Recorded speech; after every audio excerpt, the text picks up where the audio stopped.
Hello everyone, ఎలా ఉన్నారు? Welcome back. ప్రశాంతమైన వాతావరణం, చల్లని గాలి ఇలాంటివి ఆస్వాదించాలి అంటే ఒకే ఒక్క ప్లేస్ ఊరు కదండి. కాస్త టైం దొరికితే ఊరికి వెళ్ళిపోదాం అనిపిస్తుంది, కానీ బిజీ స్కెడ్యూల్స్ ఇలా ఉండనే ఉంటాయి. బట్ కాస్త పనిపడి ఒక 2 days హాలిడేస్ వచ్చేసాయి కదా రథసప్తమికి. ఇలా సంధ్యా సమయానికి బయలుదేరిపోయాము. 1 day హాలిడే వస్తుంది, 26th జనవరికి మళ్ళీ వచ్చేయాలి అనుకున్నాము. కొన్నిసార్లు అన్ప్లాన్డ్ జర్నీసే బాగా మెమొరబుల్గా మిగిలిపోతాయి. అలాంటిదే ఈ 1 day ట్రిప్. 7:30 అరౌండ్ చూడండి ఎంత నిర్మానుష్యంగా ఉందో ప్లేస్. అది మన సిటీలో అయితే వామో 2-3 వరకు కూడా మనకి షాప్స్ ఇలాంటివి ఎన్ని అవైలబుల్ ఉంటాయి. కానీ మనం ప్రకృతికి ఎంత విరుద్ధంగా బతికిస్తున్నాం అనిపిస్తుంది నాకు ఇలాంటి ప్లేసెస్కి వస్తే. మేము ఇంటికి బయలుదేరి వచ్చేసరికి 9:30 అయింది. నెక్స్ట్ డే మార్నింగ్ 5:30 అరౌండ్ మా అమ్మ లేచి నేను ఊడ్చేసాను, నీళ్ళు కొట్టేసింది మొత్తం. చిన్నప్పుడు అమ్మమ్మ వాళ్ళ ఇల్లు అంటే ఎంతో ఆసక్తిగా వచ్చేసేవాళ్ళం, 90s కిడ్స్ ఎస్పెషల్లీ. ఇప్పుడు మా పిల్లలు కూడా అలాగే అమ్మమ్మ వాళ్ళ ఇల్లు, నానమ్మ వాళ్ళ ఇల్లు అంటే అమ్మో ఎప్పుడు వెళ్ళిపోదాం అన్నట్టు ఉంటుంది. పొద్దున్నే MGBS బస్ ఎక్కాలంటే 4 గంటలకే లేపేది. ఆ క్యూరియాసిటీ వేరేగా ఉండేది. మళ్ళీ బాక్సులు కట్టుకొని మార్నింగ్ ఎప్పుడో బయలుదేరితే ఈవినింగ్ నైట్ అయ్యేది వచ్చేసరికి. బట్ ఇప్పుడు చూడండి, ఈవినింగ్ బయలుదేరాం, నైట్కి వచ్చేసాం. నెక్స్ట్ డే మార్నింగ్ మొదలైపోయింది. ఒక 1 dayలో ఆ డే ఆఫ్ లీవింగ్ అనేది ఎంత మారుతుంది. 5:30కి ఇక్కడ చూడండి, పొద్దున్నే మనకు స్కూల్ బస్సులో హార్న్లు ఇవి వినిపించేస్తాయి. అలాంటిది ఇక్కడ పిట్టెలు, ఆ వాతావరణం, ఆ చల్లగాలి, ఇది కదా లీవింగ్ అనేది అనిపిస్తుంటుంది. బట్ ఏంటో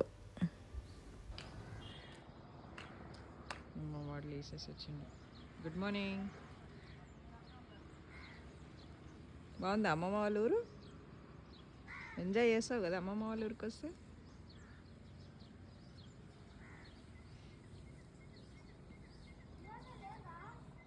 ఇవాళ లేదు నాన్న, తీసేసినట్టున్నాడు.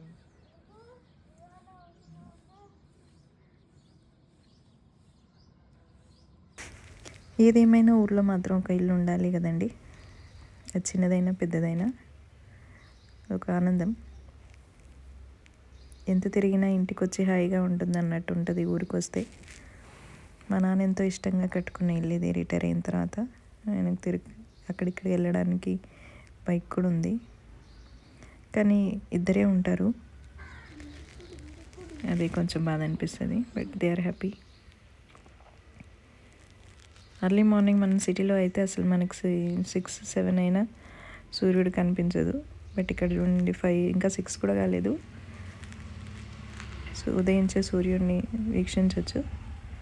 ఆరోగ్యానికి ఆరోగ్యం, ఆనందం పొద్దున్నే లేస్తేనే ఎంత బాగుందో. ఈ ఉషా కిరణాలు తిమిర సంహరణాలు అనేది సాంగ్ వచ్చేది, అది గుర్తుకొచ్చింది నాకు. ఇది సూర్యుడిని ఇలా చూస్తూ ఉంటే. ఇది రథసప్తమి రోజు, ఎంత చక్కగా ఉన్నాడు సూర్యభగవానుడు.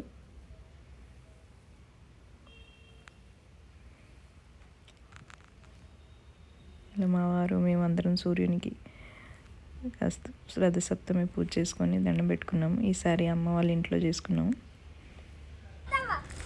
అనిపిస్తుంది నానా.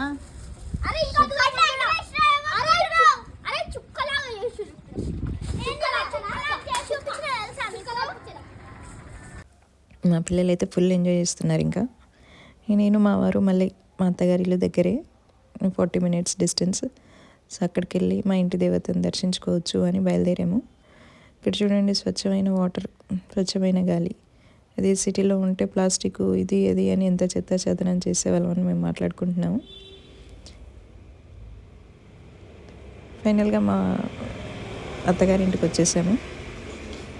మేమందరం సిటీలోనే ఉంటాం కాబట్టి ఇక్కడ ఎవరు ఉండము.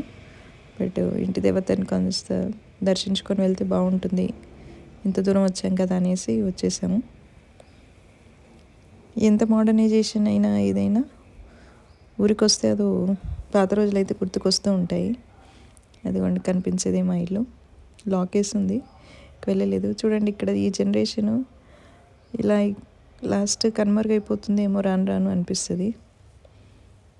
రచ్చకట్ట దగ్గర ముసలి వాళ్ళని చూస్తే ఒక రకంగా అనిపించేది. ఇప్పుడు అన్నీ మారిపోయాయి. ఇది మా ఇంటి దేవత గుడి. ప్రతి ఇయర్ లేకపోతే వీలైనప్పుడు మేము పూజ చేసుకుంటాము. ఇవి రాలేదు సమయం కదా. ఎప్పటిదో ఇది మహబూబ్ నగర్ వాసులకి తెలుస్తూ ఉంటుంది ఇంటి దేవత పూజ ఏంటి. మనకి ఇష్ట దేవతలు ఎన్ని ఉన్నా ఇంటి దేవత మాత్రం ఫస్ట్ తలుచుకొని మనం పూజ చేసుకోవాలి. ఇది మా పొలం దగ్గరకు వచ్చి చెక్ చేసాము. ఈసారి కౌలుకి ఇవ్వలేదు, చూడాలి. ఎద్దులు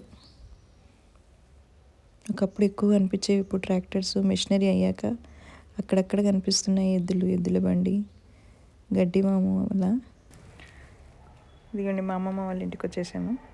నెక్స్ట్ వీడియోలో కంప్లీట్గా 1964లో కట్టిన మా తాతయ్య వారి ఇల్లు, తర్వాత rest of the day video ఉంటుంది. Hope you like it. Thank you for watching.